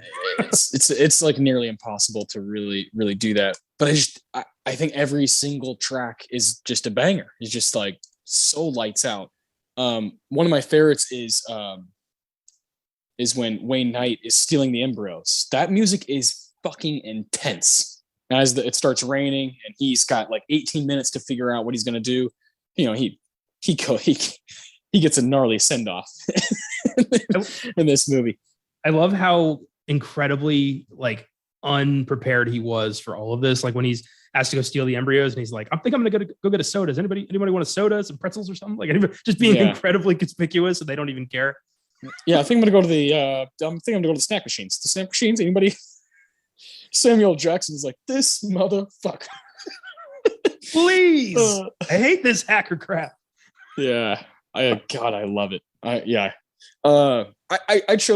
chose Journey to the Island. The same thing. The theme, the Welcome to Jurassic Park, because that's like if you listen to it on Spotify or Apple Music or whatever, it's like an 8-minute bit, and it has the and then slowly into the song it goes, and it has the Yeah. like, it's so, because as you see the dinosaurs, and Sam Neill grabs Laura Dern's head and turns it to look at this, it's a fucking dinosaur. Like, that stretch of the movie is like, and that's when John Hammond is like, Dr. Grant, my dear Dr. Sadler, welcome to Jurassic Park. It's like, man, movies are cool. They really are. One bit of music I nearly had was when all hell's broken loose and Hammond's in the dining area eating the ice cream, and the camera pans over all the Jurassic Park merchandise. And it's the, da-na-na, but like very quiet and remorseful, almost like the dream is dead. Yeah. No one's buying this merchandise. This was a misguided effort, but a dream nonetheless. And it was so good. Beautiful. God, John Williams is just light years ahead of most composers. Just add another one to the list. Yeah, this award was a lot of fun. Just kind of, I was just listening to the score today at work, and I was like, man, he outdid himself. Williams was he was asked to compose. I think he either volunteered or was asked to compose a theme for the Kenobi show on Disney Plus.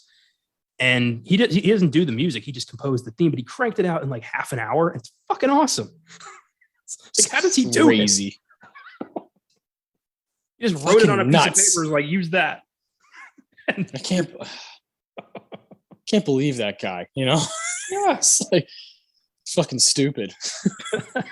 what he's able to do makes me feel just like I have not an ounce of the genius that he has. Makes me think I should have learned to read music. For sure. I've definitely thought that a few times. Dennis Steals the Embryo is one of my favorites. I love A Tree for My Bed, when they're Dr. Grant and the two kids are sleeping together. Well, the two kids are sleeping, and he's just kind of like watching as dinosaurs walk by. And the raptor attack. That track is fucking sick and takes you for a ride, and one of the most iconic scenes of the movie. So you just kind of do whatever you want with this award. There's no weak link from this score. It's the greatest. But I agree with you. I do think the dun, dun, dun, dun, is just so iconic and hard to pass up. So I basically went with the same thing. Philip Seymour Hoffman Award. This was tough.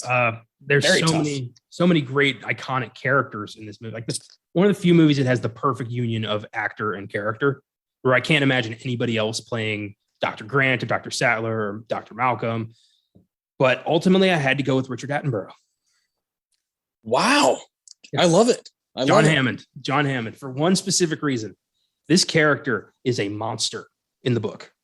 Hammond is a selfish, arrogant psycho who willingly endangers his grandchildren and gets eaten to death by the compies at the end of the book. Attenborough took that and added in fucking Santa Claus and created misguided, fun grandpa who really just wants people to enjoy this magical thing he's created. That's what it's all about. It's so people can see these creatures. And I believe Hammond wants to do the right thing. He doesn't see it as dangerous because he's so blinded by his desire to make people happy. And I love that version of Hammond. It makes him such an endearing character who you really like. And Attenborough just has this charm and whimsy and delightful nature about him that he couldn't play a monster if he tried. He's just so bouncy in this movie. And I love him as Hammond. I loved we got to see him again in The Lost World. And yeah, to me, he is the star of this movie. Hell yeah. Great pick. I didn't really think about that because I haven't read the book. So that's a good call that he really made this character his own. That's kind of the whole idea, right? I went with Jeff Goldblum as Dr. Ian Malcolm. Yeah, of course. He's lights out. I love Laura Dern in this movie too. I'm just a big fan of hers, and I think she is one of those character actors who can kind of do both, can become a movie star like that, at the drop of a dime, and she can also do really, really weird shit, like what she does Wild at Heart 3 years before this, and it's just it's wild to see the range that she can go to.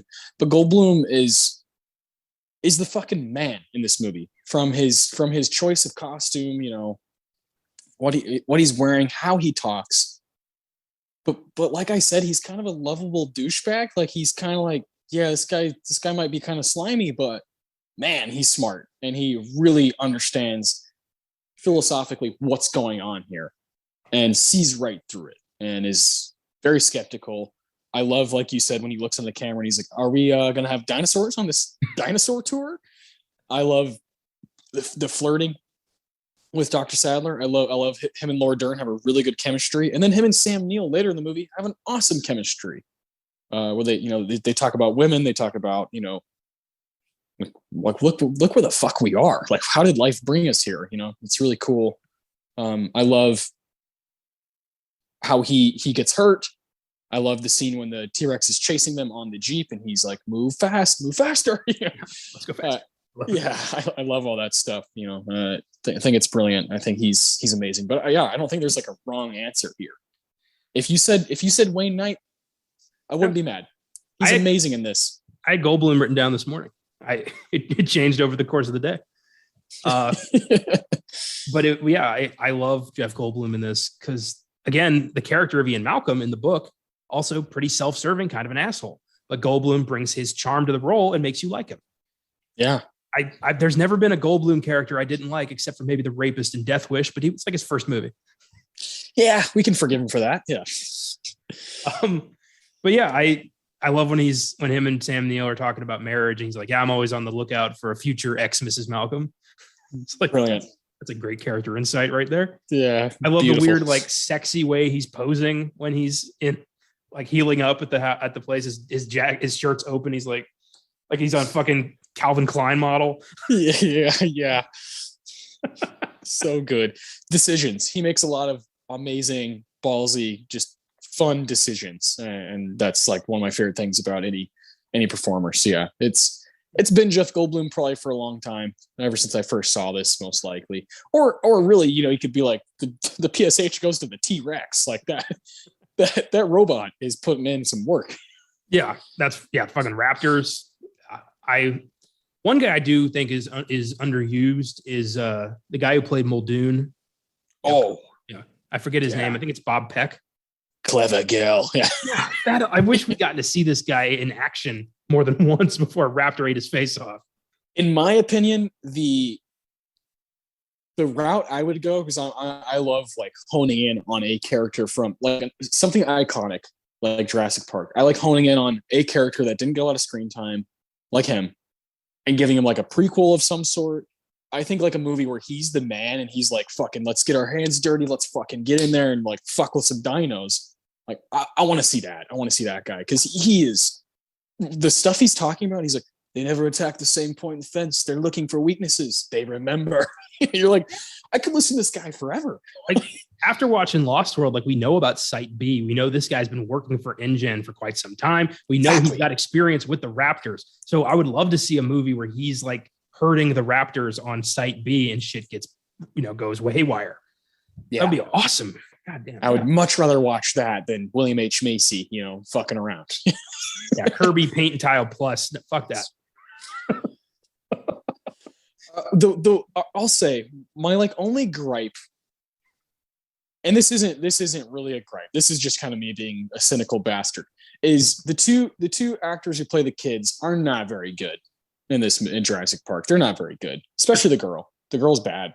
There's like 5 or 6 good child actors in all of Hollywood history. So I let a lot of that slide.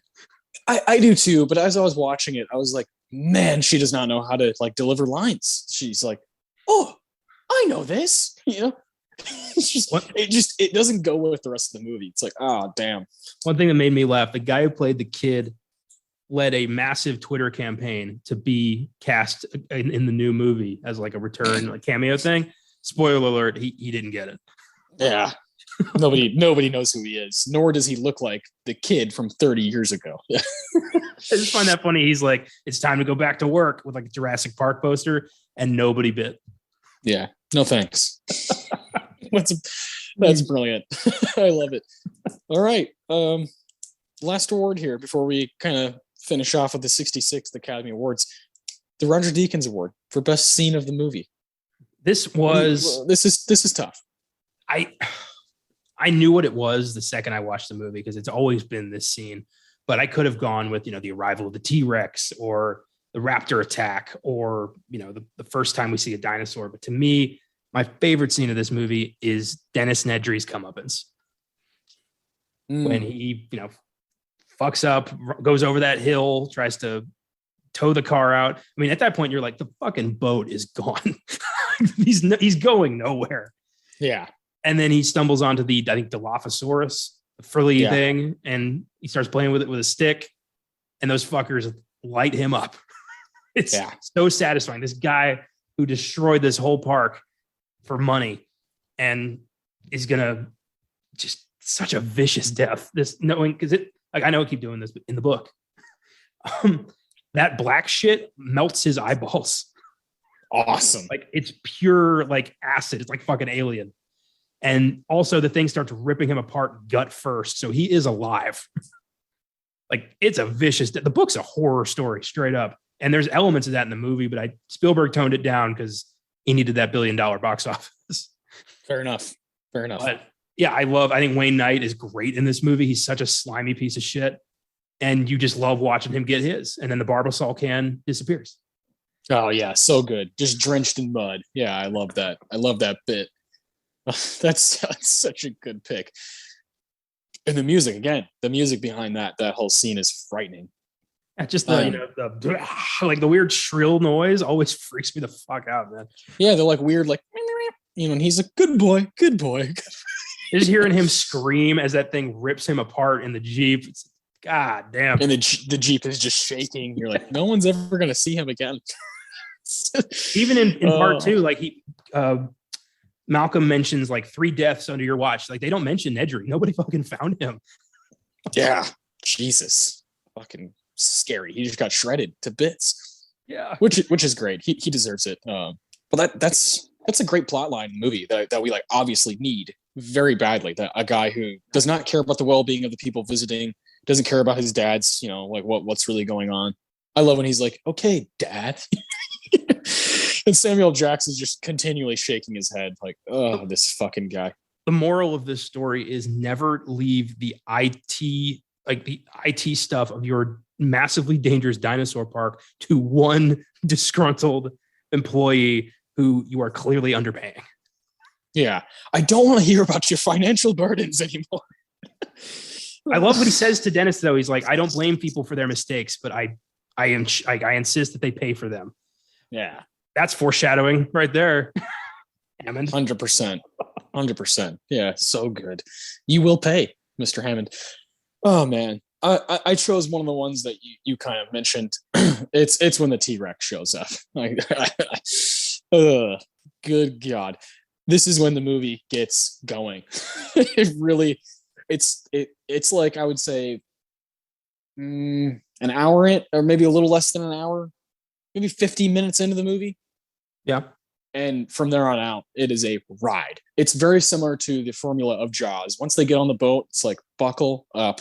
This thing's about to go haywire, And when the T-Rex shows up, is such an iconic bit for so many reasons. Of course, the T-Rex looks great, and is this robot that comes out of the fence, and the sound in this movie, this like, oh my God, like I have a whole new appreciation for sound and for like what it is after we went to the Academy Museum back in December, me and you, and we kind of saw what really goes into this. And you have people that are in their apartment creating these sounds, testing things, seeing if they work, experimenting.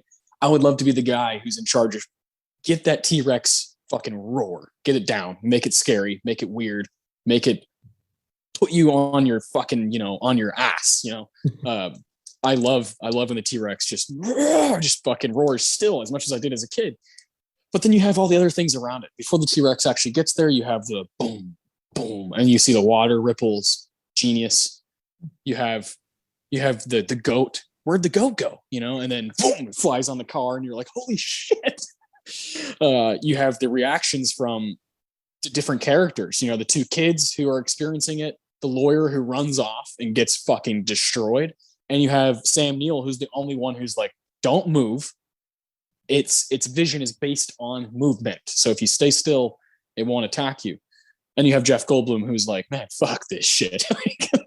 This is what I'm talking about with the flare. So good. Everything about it is hitting on all cylinders and gets the movie going into a crazy direction. That's when the dinosaurs come out to play. And then, of course, we see the scene with Dennis, frightening stuff from a dinosaur. We see the raptors with the two kids. When I almost chose that, the kitchen scene with the raptors is also great. When those two raptors show up, when the first one's there and it starts, calling for it, and the other one shows up, you're like, oh my God, this looks so amazing. It's just ridiculous how they pulled all this stuff off. Especially since the whole movie, they're talking about how intelligent these raptors are and how dangerous they were and how scary they were and the way they hunt. And then we get the payoff. It's like they even mentioned, even Nedry wasn't dumb enough to mess with the raptor pen. It's like, and then they get out and it's like, oh shit, now it's scary. Now we're in a horror movie. That was done so well. Yeah, it's brilliant. I love the bit when the two kids are eating and you see the Velociraptor shadow.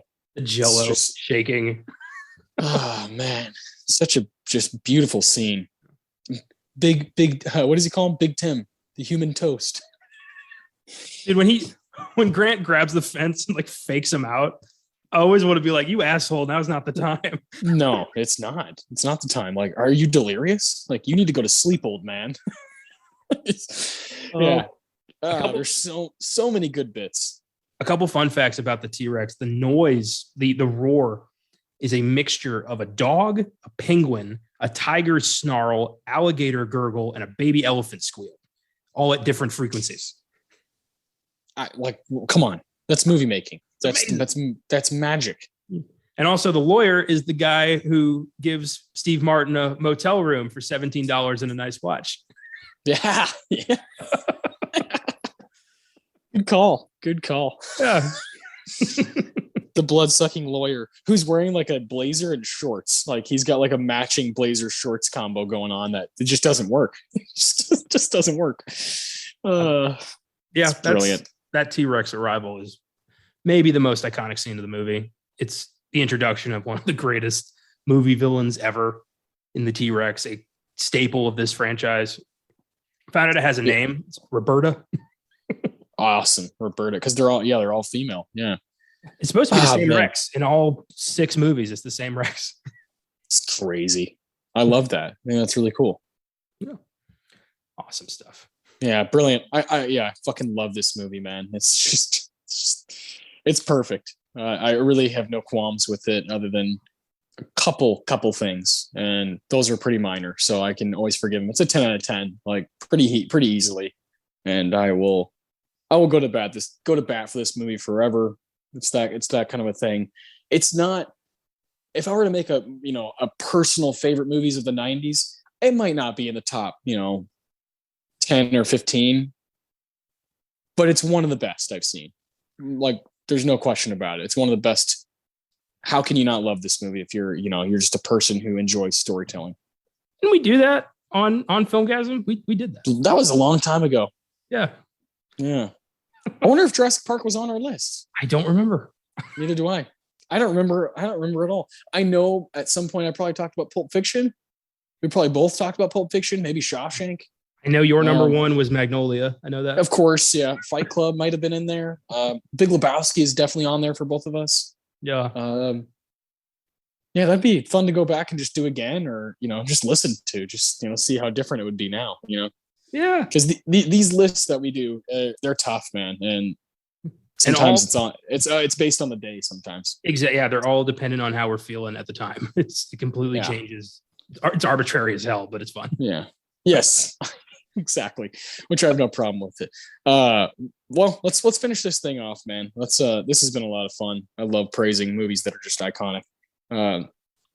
66 Academy Awards. It won all three of these categories. Jurassic Park. Really wish it would have been up for Best Picture, but the Oscars don't like to give movies that are good and popular a chance at that. So Best Visual Effects, which is something we've been talking about a bunch, it won against Cliffhanger and The Nightmare Before Christmas. Crazy group. I haven't seen Cliffhanger, but that's real competition with Nightmare Before Christmas. I mean, that entire movie is a visual effect, and it's revolutionary too. Yeah. I know we've spent this whole podcast praising the revolutionary visual effects of Jurassic Park, but I don't know here, man. I kind of wish Nightmare had taken this one. Okay, so if Nightmare takes this, is it in your top 5 visual effects winners? Yes, absolutely. Yeah. I mean, yeah, it completely revitalizes like what animated movies can be, rejuvenates them to like, oh, you can also do this. You can also stop motion can be a real way of telling stories. And now since then there's been some amazing movies that have come out with that, and I think you got to thank, Tim Burton for really kind of forging that ahead. He's used that multiple times, and Nightmare is still the most impressive one. Yeah, no Nightmare Before Christmas. I'm sure we'll get a Best Animated Feature category, but I think we might have not have gotten it as soon if Nightmare Before Christmas hadn't happened. Yeah, I think it's just as important as Beauty and the Beast and The Lion King and those films that force you to, okay, let's look at this seriously now. It's a Disney movie. It's part of Disney's 90s Renaissance. It is. It's just as important as Lion King and Toy Story and that whole run, So 1993. It's a good year for movies. I think the Oscars got some stuff wrong as usual, but I mean Jurassic Park and Nightmare is a toss up. Either one I'm okay with. I might lean a little more towards Jurassic Park, but I don't know. That might be just on the day because we've been talking about it for the past 2 hours. True. Very true. All right. What else we got? Best sound effects editing. This is Jurassic Park winning versus The Cliffhanger, or just Cliffhanger. Sorry, that's a Sylvester Stallone movie. And The Fugitive. Fugitive is great. I do love The Fugitive, but no one's taken sound editing from Jurassic Park. No, or sound, best sound. Which it also won. It beat Cliffhanger again, The Fugitive again, Geronimo, An American Legend, and Schindler's List. Why'd that get 5? I don't know. Yeah, what's the deal here? And these other categories get 3. I don't fucking get it. Neither do I. I gotta watch Cliffhanger. I've heard that's pretty good. Best makeup also only got 3. I don't know. Makeup usually gets 3. That's only recently where it started to get 5. Okay. It's more like past decade or so. Yeah. Interesting. I just think 5 is what they should all be. Yeah. I don't get why that shouldn't even be a question. But here we are. Yeah. Jurassic Park deserves both of these awards. The sound design in this film is unreal. I mean, all those dinosaur noises had to be created from scratch because we don't know what dinosaurs sounded like. So we had to figure it out. Brilliant. That's what it is for me. It's like, this is a new animal noise. Good luck. Oh man. I love it. I love Jurassic Park. I would put it in Best Picture over. I haven't seen The Remains of the Day, but I've seen the other 4. I'd probably taken The Name of the Father out. I don't know. No, I wouldn't. Jesus Christ. I don't know what I would take out. Schindler's List is just so goddamn tough. Like, it's just such a brutal film. Fugitive is super entertaining. Damn, maybe I don't know. I don't want to take out the piano either.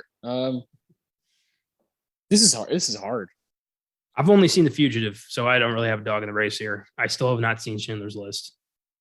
It's just, I know it's going to be amazing, but God, it's going to be incredibly bleak and sad and depressing, and it's going to ruin my entire day. So I'm waiting for it to just pop up here. Yeah, we'll do that. This would be a good group of films to do for a showdown. Yeah, I think you would really, really like In the Name of the Father. The Remains of the Day is a movie. It's Mike Nichols. I need to see that movie. Directed by James Ivory. Yeah, James Ivory was also up. I don't know. I guess. Fuck. This is like. I guess I'd take out the piano. I guess that's hard though, and maybe leave Jane Campion in the director category. Because Jurassic Park, it's come on, it's doing everything you want a movie to do. Well, and it would give Spielberg 2 films in Best Picture, which is hilarious. Which would be really cool. Yeah. I don't know if I'd have any performances take any of these spots though. Supporting maybe Attenborough over. I don't know. I mean, this group is insane. Tommy Lee Jones, Leonardo DiCaprio, Ray Fiennes, John Malkovich, and Pete Postlewaite. Come on, like that's a crazy group. That's tough for Goldblum to get into. Goldblum's good in Jurassic Park, but if he was ever going to be nominated, it's for The Fly. The Fly, yeah, best actor, yeah. So, sorry, Jeff. Yeah, sorry, Jeffy. You're great, but not Oscar great. I don't think this is. This is tough. We've talked about this year when we did What's Eating Gilbert Grape. Mm-hmm. I think that's it. Yeah, I think that's all because that was our supporting actor talk. Yeah, we haven't gotten to go back here yet. Yeah, I would love to. I mean, The Firm. I love Holly Hunter was up for that. I fucking love The Firm. I just bought that too. Yeah, I know it's not, the best Tom Cruise stuff, but it's one of my favorite Tom Cruise roles. Philadelphia is tough but good. Yeah. We talked about Sleepless in Seattle on the When Harry Met Sally episode. We did like a Nora Ephron week. Yeah, I remember that. That was fun. Yeah, that was good. I know you're not a big Age of Innocence fan. Yeah, I watched that when we did our Taxi Driver. I marathon Scorsese's work. Oh, that's right. Yeah, that was my mom loves like period films that take place in like 1800s England or something. She left. Wow. She was like, this is boring. I don't want to watch this anymore. And I'm like, I don't blame you. I'm stuck. See you later. Damn. Yeah. Have fun with your day. I'm not. Yeah. No, this is an interesting year. Got a lot of dark stuff, which is what would be cool if, Jurassic Park was in similar categories just to lighten it up. God damn. I think absolutely I give it a nomination for score, maybe a win. Yeah. Oh, I love The Firm, but come on. The Firm score versus Jurassic Park. Get out of town. I don't remember the Age of Innocence score. I checked out of that movie early. The Firm and The Remains of the Day I still have to see, and The Fugitive score I recall being pretty cool. Yeah, I think who is that? Someone awesome did that score. Yeah, James Newton Howard. Yeah. This is a good year. I'd love to come back and properly go over some of these films. Sounds like when we do it, it'll be Schindler's List for a Best Picture showdown. It sounds like that'll knock out the most movies. You know what I mean? Yeah, for sure. That's gonna be a downer. It really is. That's why we just kind of we'll bide our time. We have so many showdowns to do. We can wait for. It's gonna feel a lot like our 12 Years a Slave episode. Yeah, which is why it's good to have those showdowns, because then you get to kind of talk about some of their movies, get a little bit of breathing room for a minute. That's true. That is always nice. But this 1993 solid year. They probably didn't get everything right like every year, but that's all right. They tried. They got some stuff right, including Jurassic Park winning 3 Oscars. That's great. Yeah, we get to talk about it here on this show, so this is a blast. This is just one of the most fun movies to talk about. So. Thank you, Connor, for joining me for this episode. Of course.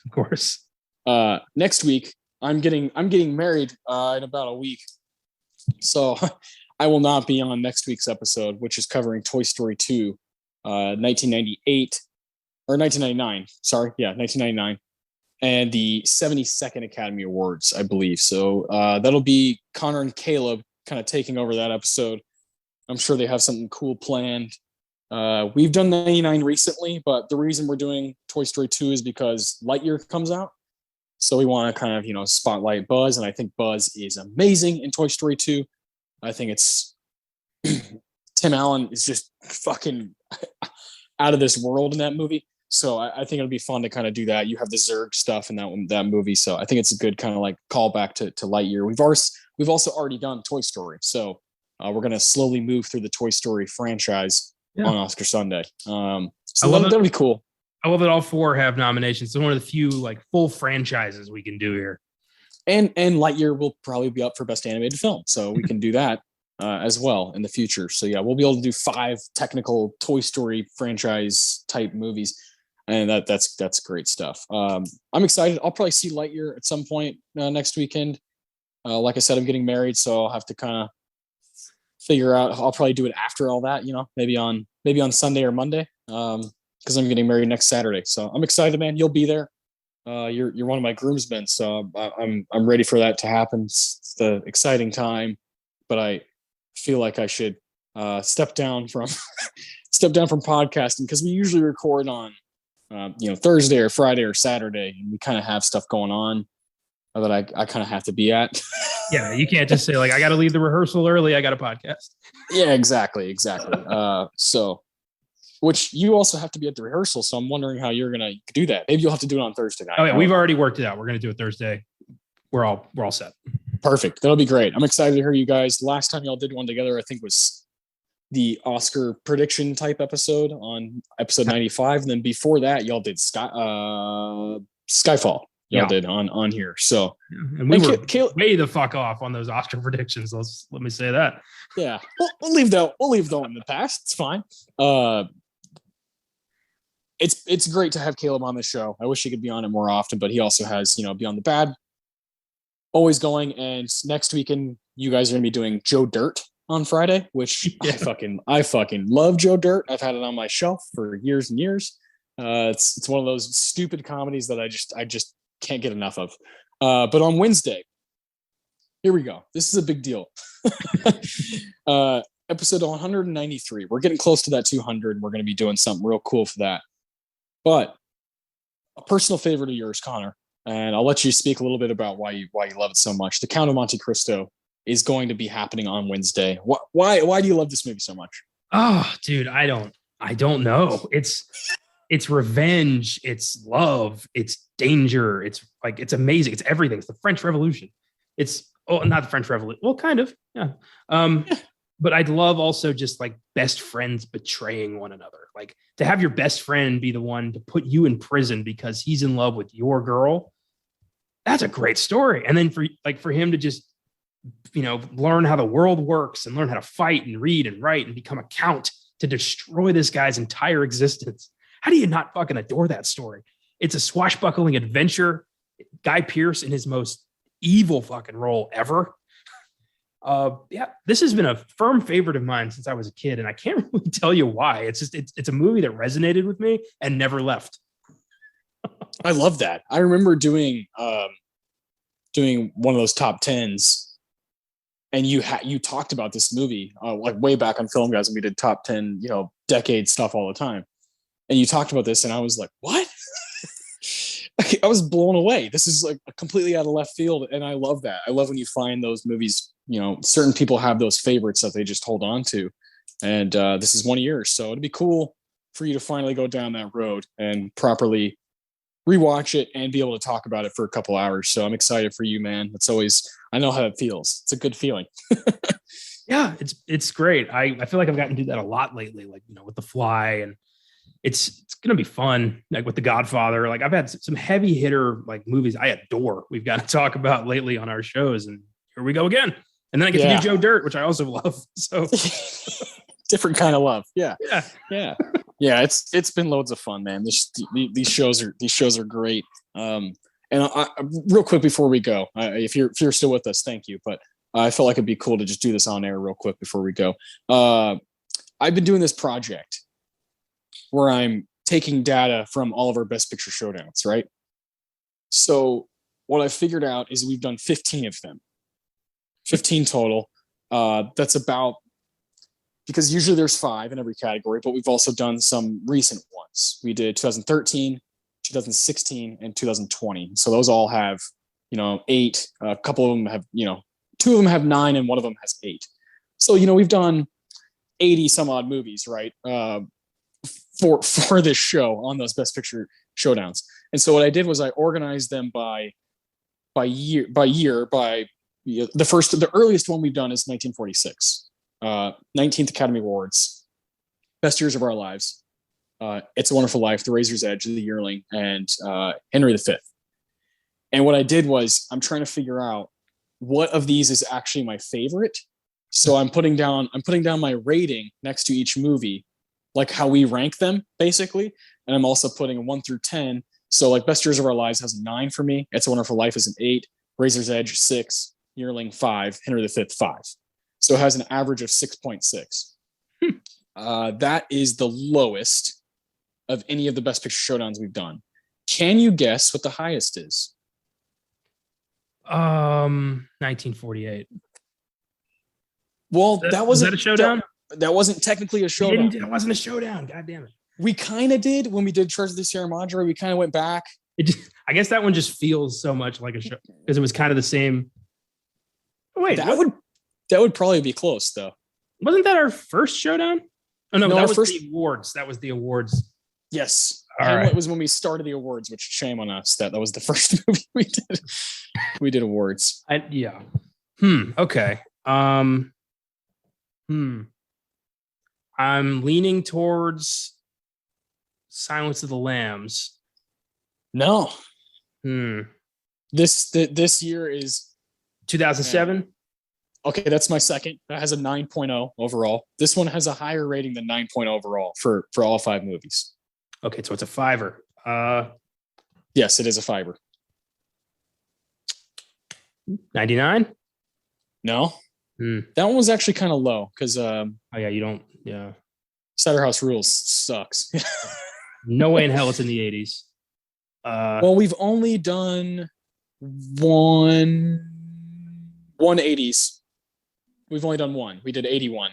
Atlantic City, Raiders of the Lost Ark, Reds, On Gold Pond, Chariots of Fire. Don't like Chariots of Fire, so that was not a good 79. Yep, there you go. Our first one. All right. Kramer is a 10 for me. All That Jazz is a 10 for me. Apocalypse Now is a 9. Norma Rae's a 9, and Breaking Away is an 8, which gives it a 9.2 overall. That's nice. So awesome. So that was the first Best Picture showdown that we did properly, where we did all of the Best Picture nominees and ranked them, and we both were like, let's do that again. and yeah, we haven't fucking stopped. So it's usually around an 8 overall. Like 1992 has an 8.4. A Few Good Men, Unforgiven, Sent to a Woman, Howard's End, and The Crying Game. That's a pretty good group. It's decent. A little bit top heavy there, but I like it. 99. I like American Beauty a lot. I like Insider. I like Green Mile, and I like Sixth Sense, but I do not like Cider House Rules. So that dropped it. But man, this has been fun. Just fucking 2007 is 10, 10, 9, 8, 8. I love that ceremony. There'll Be Blood, No Country, Michael Clayton, Juno, and Atonement. I really like that group. I think that's when Atonement's your weak link, you've done something right. That's cool. Yeah, it really puts in perspective how much work we put into these shows. Yeah. Well, yeah, when I was telling you, I was texting you, I've like literally laid it all out. I'm like, this is fucking neat. Like we've rewatched and watched for the first time all of these movies for this show every 5th episode. And it's not going to stop, just going to keep adding them, So I'm going to keep this forever and just kind of keep this data of what is really, now when people ask me what's a good Oscar year, it's like, well, I can show you. We know we've done the work. Yeah, exactly. I like that. Yeah, it's fun. Those early years are a bit rough, 1953, From Here to Eternity, I gave a 9. I love that movie. Roman Holiday, an 8, kind of a soft 8. Shane, I gave a 7. Thought there were some cool scenes, but it's fine. Julius Caesar 6 and The Robe 5. I did not like The Robe at all. One of my least favorite movies we've ever covered on this show. Along with, I think Fanny is my lowest rated one. I love that has become like, we just keep bringing it back as like, fuck that movie. Like it just gets in our head and we're just like, ugh. Yeah. Well, it sucks for the other movies because that year, 1961, I have Nuremberg 9, The Hustler 9, Guns of Navarone 8, West Side Story 6, and Fanny 4. So like it hurts the other movies. Really does. Oh, That 4 drops that score, man. Yeah, no, it's been fun, man. So I've been doing that the past few days, just kind of collecting random shit that I just random data that I want to keep, and I'll have in my Google Docs for as long as we do this shit. So, which could be a long, long time. hopefully. Yeah, I got nothing else to do. I'm having fun, man. I'm having a lot of fun just kind of figuring out my own movie mind. Yeah, this is therapeutic and exciting and part of a ongoing journey. I have not yet gotten to Mount Doom to drop in the ring yet, so I'm still on. No. Yeah, it's barely out of Brie. Like I just started. Yeah. The Shire. Come on. I'm just. I love when Sam says, "If I take one more step, it'll be the furthest I've ever been." Like that's how I feel. Some dude edited together, like he put that scene in each movie every time Sam takes another step. Genius. He turned the Lord of the Rings into like a 25-hour thing. It'll be the furthest I've ever been. Step. Furthest I've ever been. Step. Yeah. That would get so annoying. It really would. It'd make me want to punch Sean Astin in the face. God, just shut this guy up. Good shit, man. Oh well. Another great episode in the books. Had a lot of fun. Again, Count of Monte Cristo on Wednesday. Joe Dirt on Friday. And next Sunday, Toy Story 2 with Connor and Caleb. It's going to be a blast this week. Buckle up, as usual. And follow us on Twitter, Instagram, Facebook, always at Filmgazm. Look up our stuff on our website, filmgazm.com. I got reviews up nearly every single day. We're just trying to, watch as many movies as we can. We're just a group of guys that can't stop. So stick with us and we'll stay with you. And we'll see you on Wednesday.